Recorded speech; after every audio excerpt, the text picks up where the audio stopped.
12-fasl. Hazrati Bobning Chehrik qal'asidagi tutqunliklari. Vazir Azamning farmoyishiga ko'ra, Hazrati Bobni Mahkudan Chehrik qal'asiga shohning qaynog'asi bo'lmish Yahyo xonning nazorati ostiga ko'chiradilar. Yahyo xonga Mahkudagi nazoratchi Alixondan o'rnak olmasdan, Hazrati Bobni tashqi muhitdan mutlaqo ajratilgan holda qo'riqlash lozimligini aniq tushuntiradilar. Bunday buyruqlarga qaramay, Yahyo xon ham Hazrati Bob shaxsiyatlarining maftunkorligi ta'siriga tushib qoladi va tez orada Vazir Azamning farmoyishlariga rioya qila olmasligini tushunib yetadi. Unda Hazrati Bobga nisbatan otashin mehr-muhabbat paydo bo'ladi va kimki ul zot bilan uchrashish istagini bildirmasin, hech biriga rad javobini bermaydi. Hazrati Bobni ko'rish uchun keladigan odamlar soni juda ko'p bo'lganligi sababli, ularni qal'a yaqinidagi 1 soatlik yo'l masofasida joylashgan qishloqqa joylash lozim bo'lib qoladi. Hazrati Bob uchun oziq-ovqat ham ana shu qishloqdan sotib olinar edi. Bir kun Hazrati Bob o'zlari uchun ozroq asal sotib olib kelishlarini so'raydilar. Asal uchun qancha haq to'langanini eshitgach, ul zot uning narxini haddan ziyod qimmat deb bilib, uni olishni istamaydilar va bu holni boshqalarni aldash gunoh bo'lganidek, odam o'zini ham aldashga yo'l qo'ymasligi kerak deb izohlaydilar. Hazrati Bob xizmatkordan bu asalni qaytarib, boshqa adolatli narxdagisini sotib olib kelishni so'raydilar. Hazrati Bob Chehrikda asirlik paytlarida ko'pgina din ulamolari va hukumat amaldorlari yangi dinga iymon keltiradilar. Ular orasida Mirzo Asadulla degan kimsa ham bo'lib, keyinchalik Hazrati Bob unga Doyon deb nom beradilar. Adabiyot ilmining taniqli bilimdoni bo'lgan bu kishi avvalgi Hazrati Bob va ul zotning ta'limotlariga qarshi chiqqan edi. Bir kuni tunda Mirzo Asadulla tush ko'radi va bu haqida hech kimga og'iz ochmaydi. U Qur'ondan 2 oyatni ko'ngliga tugib, Hazrati Bobga bunday xat yozadi: Men 3 narsani o'ylab qo'ydim. Bu nimalar ekanini topib berishingizni sizdan so'rayman. Oradan bir necha kun o'tgach, Mirzo Asadulla Hazrati Bob o'z qo'llari bilan yozgan maktubni oladi. Unda Doyonning tushi tasvirlangan va uning ta'biri berilgan edi. Hatto u diliga tukkan o'sha 2 oyat ham ko'chirma tarzida keltirilgan edi. Bu maktub Doyonni hech ikkilanmay dinni qabul qilishga undaydi va u Hazrati Bob bilan uchrashish niyatida Chehrik qal'asiga shoshilinch otlanadi. Doyon bu uchrashuv paytida iymonini yana ham mustahkamlab, umrining oxirigacha dinga sodiq qoladi. Doyon bir risola yozib, unda Hazrati Bob vazifalarining haqligini isbotlaydi. Hazrati Bob ham unga alohida lavh bag'ishlaydilar. Keyinchalik Hazrati Bahoulloh bu lavhga tafsir beradilar.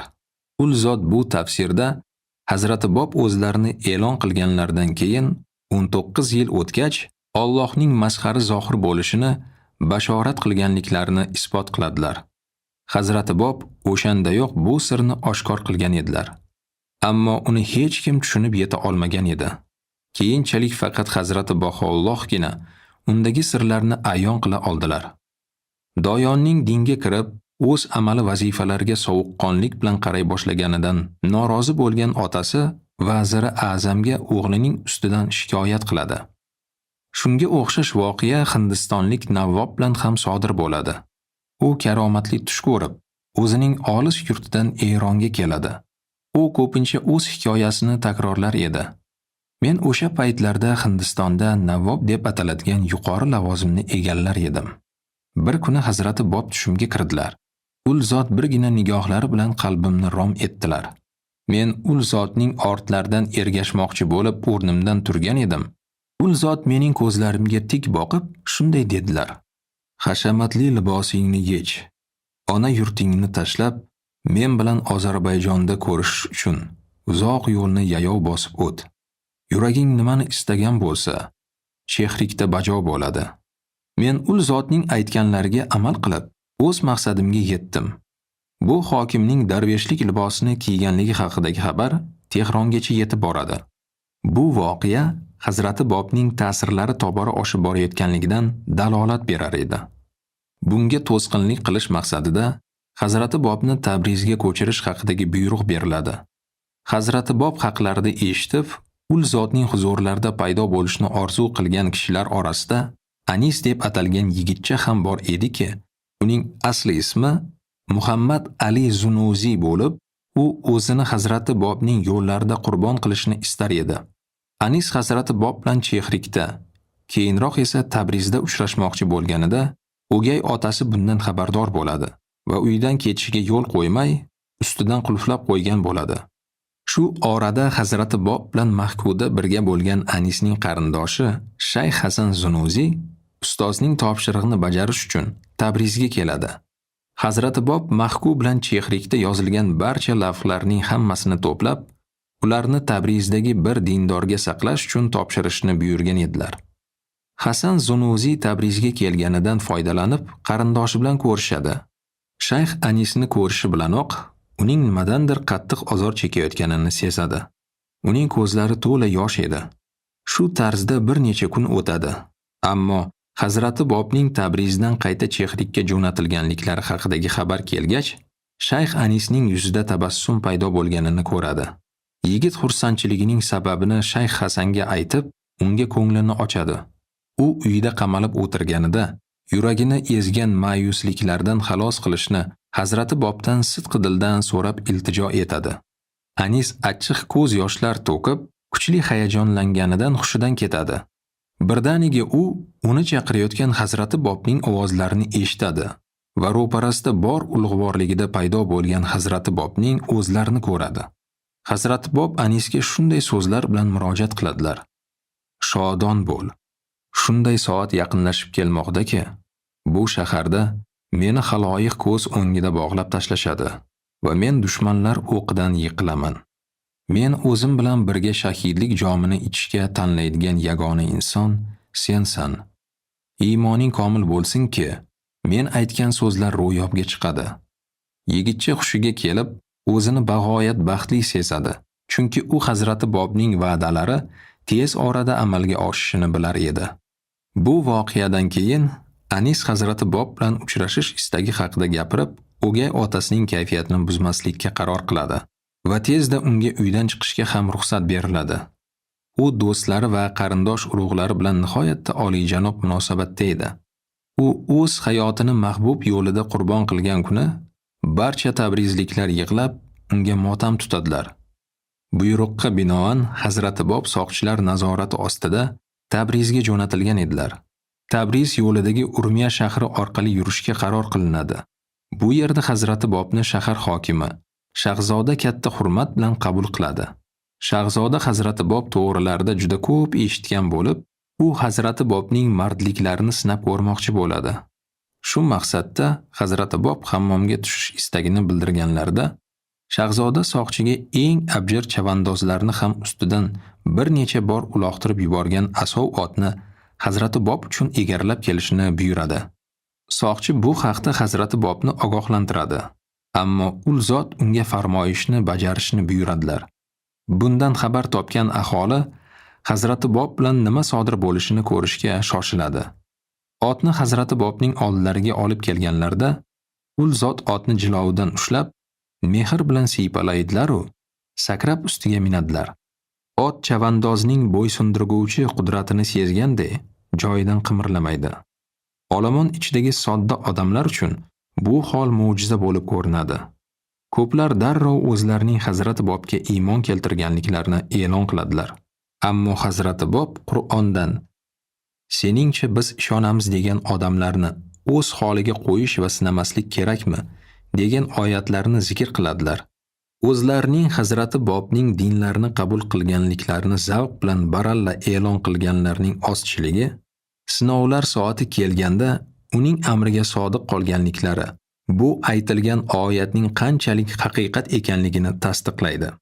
Hazrati Bob Tabrizga yetib kelganlarida atroflariga odamlar to'planishiga yo'l qo'ymaslik maqsadida ul zotni shahar darvozasidan tashqariga joylashtiradilar. Shaharda eng oliy ulamolar yig'ini chaqiriladi. Bundan maqsad Hazrati Bobni keyinchalik Nasriddin shoh bo'lgan Shahzoda Nasriddin Mirzoning huzurlarida sinovdan o'tkazib, ul zotning ta'sirlariga chek qo'yish edi. Yig'ilishga shahar mushtahidi va Said Kozimning shogirdlaridan Mulla Muhammad Mamakoniy raislik qiladi. Hazrati Bob yig'ilishga kelib, shahzodaning joyidan boshqa hamma joylar band ekanligini ko'rib, hech ikkilanmay shahzodaning joyiga borib o'tiradilar. Ul zotning yurish-turishlari va nigohlaridagi ulug'vorlik va qudrat alomatlari ba'zi e'tiroz bildirmoqchi bo'lganlarni jim bo'lishga majbur qiladi. Sukunatni ulamolar peshqadami buzib, so'raydi: "Siz o'zingizni kim deb hisoblaysiz va siz qanday noma olib keldingiz?" "Menman, menman" deya xitob qiladilar Hazrati Bob. Va'da qilingan.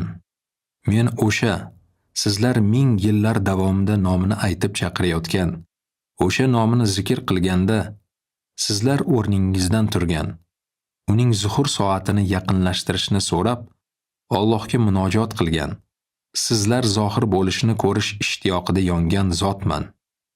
Men haq aytadurman. Mag'ribdan mashriqqacha bo'lgan barcha xalqlar mening kalomimga bo'ysunishlari va menga sadoqatli qasamyod qilishlari lozim. Bunga javob berishga jur'at etgan birdan bir kishi Mulla Muhammad Mamakoniy bo'ladi. Bir paytlar bu odamning nosamimiyligi va g'arazgo'yligi ustozi marhum Said Kozimni ko'z yosh to'kishgacha olib borgan edi. Mulla Muhammad Hazrati Bobga ta'na toshlarini yog'dirib dedi: "Jim bo'l, iblisning buzuq va jirkanch izdoshi." Ammo Hazrati Bob o'z ta'kidlarida qat'iy turadilar.